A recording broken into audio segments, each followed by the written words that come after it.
ఇక్కడ ఒక వ్యక్తి తన ప్రాంతంలో కిరాణా షాప్ ప్రారంభించినప్పుడు ఎదుర్కొనే సవాళ్లు మరియు వాస్తవాలను స్పష్టంగా దశలవారీగా వివరించాం. దశ 1: వ్యాపారం ప్రారంభించడం. అన్నీ ఒక వ్యక్తి తన పరిసరాల్లో కిరాణా షాప్ ప్రారంభించాలని నిర్ణయం తీసుకున్నప్పుడే మొదలవుతాయి. వ్యూహాన్ని ప్రారంభించాలంటే డబ్బు అవసరం. సాధారణంగా 5 లక్షల రూపాయలు లేదా అంతకన్నా ఎక్కువ అవసరం అవుతుంది. ఈ డబ్బు షాప్ అద్దెకు లేదా కొనుగోలుకు, అమ్మే వస్తువులను కొనడానికి, ఫర్నిచర్, లైట్లు, షెల్ఫ్లు, బిల్లింగ్ సిస్టమ్ ఏర్పాటుకు ఉపయోగపడుతుంది. షాప్ సిద్ధమైన తర్వాత దానిని సరుకులతో నింపాలి. అంటే ముందే సరుకులు కొనాలి. ఎందుకంటే అవసరమైన వస్తువులు లేకపోతే కస్టమర్లు అసంతృప్తితో వెళ్ళిపోతారు. కాబట్టి షాప్ ఎప్పుడూ పూర్తిగా స్టాక్తో సిద్ధంగా ఉండాలి. దశ 3: నిల్వ అవసరాలు. ఇప్పుడు స్టోరేజ్ అవసరం వస్తుంది. అన్ని వస్తువులను నిల్వ చేసేందుకు చోటు అవసరం.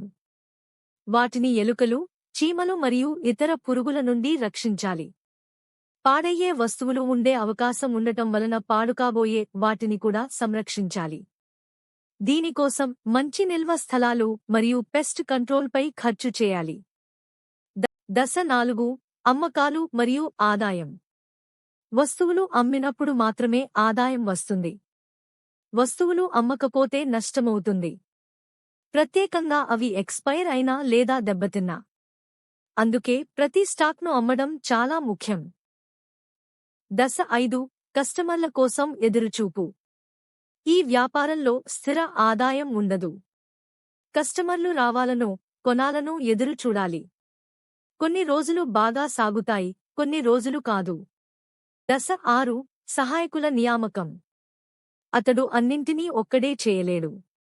షాప్ శుభ్రంగా ఉంచేందుకు, కస్టమర్లకు సహాయం చేయడానికి, షెల్ఫ్లు నింపేందుకు, బిల్లింగ్ చేసేందుకు సహాయకులు అవసరం. మాసానికి ఆదాయం తగ్గినా సైతం వారికి జీతం చెల్లించాల్సిందే. దశ 7: పొడవైన పని గంటలు. షాప్ ఉదయం నుంచి రాత్రి వరకు తెరిచి ఉంచాలి. దీనర్థం రోజుకు 12 నుండి 14 గంటల పాటు పనిచేయాలి. సాధారణ సెలవులు లేదా వారాంతపు విరామాలు ఉండవు. ఉత్సవాల రోజుల్లో కూడా పని చేయాల్సి ఉంటుంది, ఎందుకంటే ఆ సమయంలో అమ్మకాలు ఎక్కువగా ఉంటాయి. దశ 8: పూర్తి స్థాయి బాధ్యత. అతడు ప్రతిరోజూ శారీరకంగా మరియు మానసికంగా హాజరుగా ఉండాలి. సిబ్బందిని నిర్వహించాలి. సమస్యలు పరిష్కరించాలి. అన్నీ సజావుగా నడవాలనుకుంటే పర్యవేక్షణ అవసరం. దశ 9: కస్టమర్ సేవ.